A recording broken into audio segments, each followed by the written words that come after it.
Poetry is the greatest love he's seen in his life. Where's Mushka? Apologies for the absent boyfriend. Is that at all connected in any way? Let's see you, everybody.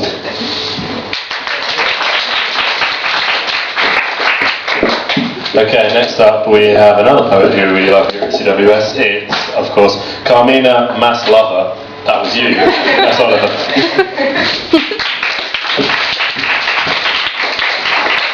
Hi, I've never been in a relationship on Valentine's Day, so my set is going to be quite bitter and depressing, so sorry about that. But I'm going to do quite a lot of new ones, but the first one is kind of oldish, called To Be Loved. I am a feminist, and I know that body hair is just something that we're born with, but despite the nature of this matter, I find it doesn't flatter me, and I hate to see a hair where I claim it's not meant to be. I'm a feminist, but I've been brainwashed by society to thinking women's skin is hairless, has no spots, no red, no sweat, no dots from razor cuts that have bled. I am a feminist, but I have to confess, body hair makes me like me less, makes me wear tights under my dress. Yes, a feminist who feels stronger after an hour's full leg and Brazilian wax and compares physical pain to that of the heart.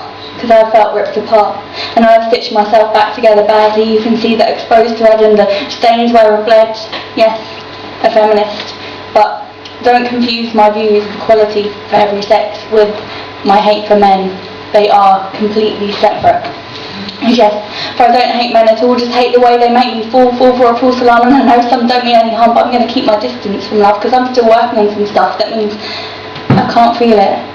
I've tried, half-lied, and I cannot feel it. See, one man has my heart, and I'm taking it back bit by bit, and I know it's been 2.5 years since we split, but I figure everyone has days where they feel a bit shit, and fuck it, this is just the way I live.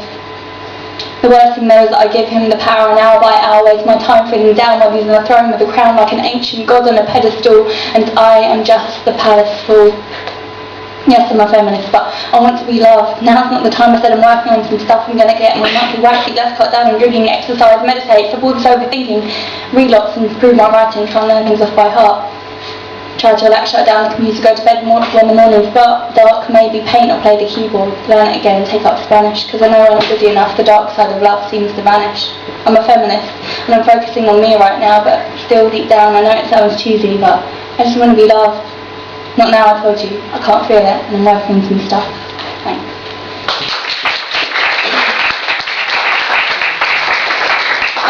The next poem I'm going to read, all of them are quite new, and this one's actually really bad. I read over it and I was like, oh god. But I'm kind of telling a story through the poem, so I thought I'd just read it for the sake of it anyway. It's called Maps. I've wanted to deny you've changed, but the truth is, you're a shell of the man I love. Now, more than ever, I see your future mapped out, and the lines between us run longer. So maybe that's what makes me sad about us. Maybe that's why I feel lost. Just trying my best to tick things off, give you space away from our friendship. Not think that space means the same thing as nothing, and try to enjoy myself and be happy. As though friends understand, as though they ever know what to say.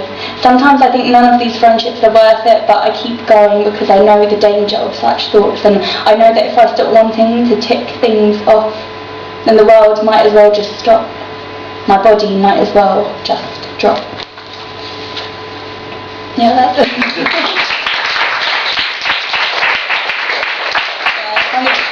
Verging on the suicidal there, but it's all good. So basically that's been kind of stuff about a certain ex-boyfriend, but I've since, weirdly, the first act mentioned about meeting someone online. I actually started talking to this guy online when I was 15 or something, and coincidentally ended up living across the street from them in Norwich. So since things have happened, and then obviously turned to shit as they usually do. So this is basically about the next couple of poems are kind of about that person. So this one is called Sorry, I'm Busy.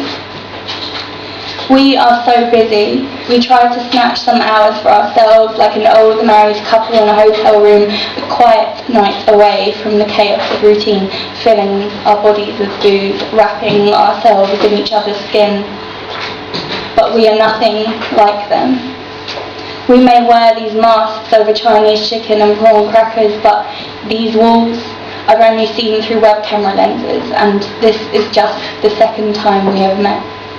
You are not ready, you are not over her, and I am not over him, but I am as ready as I'll ever be. I feel like I know you. I know I feel something for me that is enough. And so I need you to slot into my schedule, be the boy, the man, the map, the puzzle piece, sex on tap. But we are so busy with things more important than each other.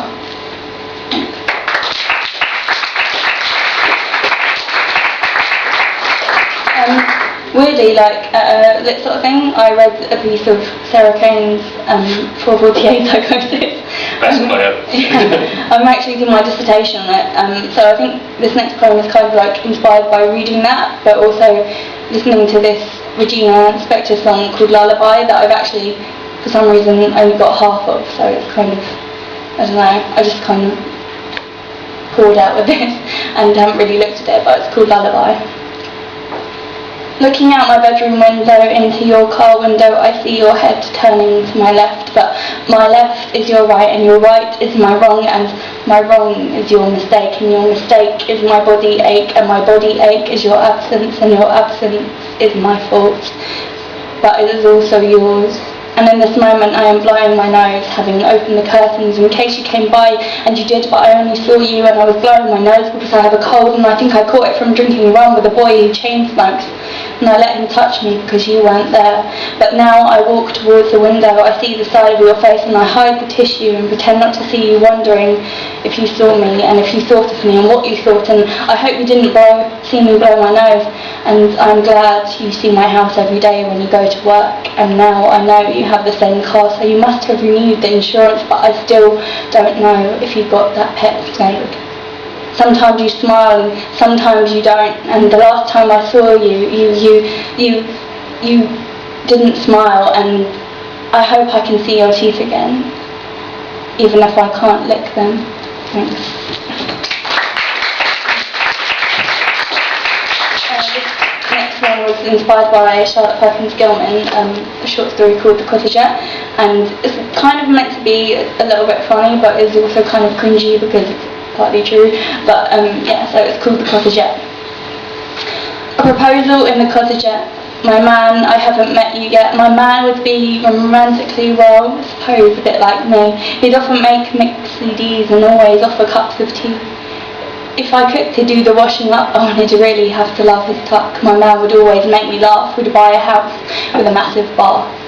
We'd always have the best nights alone, but always be up for nights out with mates, and as long as our time together was, we'd always go on dates. If we had kids, he'd let me choose the names I've already picked out. Ideally he'd give birth, not me, but I guess he'd just have to hold my hand while I scream and shout. My man would always be on time, and no, he wouldn't smoke, and I'm far from a gold digger, but I'd rather he wasn't broke. My man would understand I like to plan and rather control freak, but we'd be able to argue, then calm down to speak. My man would give the best hugs and know what to say to make me smile. My man wouldn't straighten his hair or wear fake tan, but man would he have style. My man would be supportive, but have his own ambitions, and we would just have a chat when making important decisions. Life would be as good as it could get, but my man, I haven't met you yet. Thanks.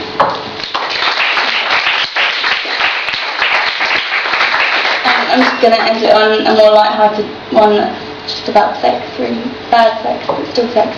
And it's called Passing Time.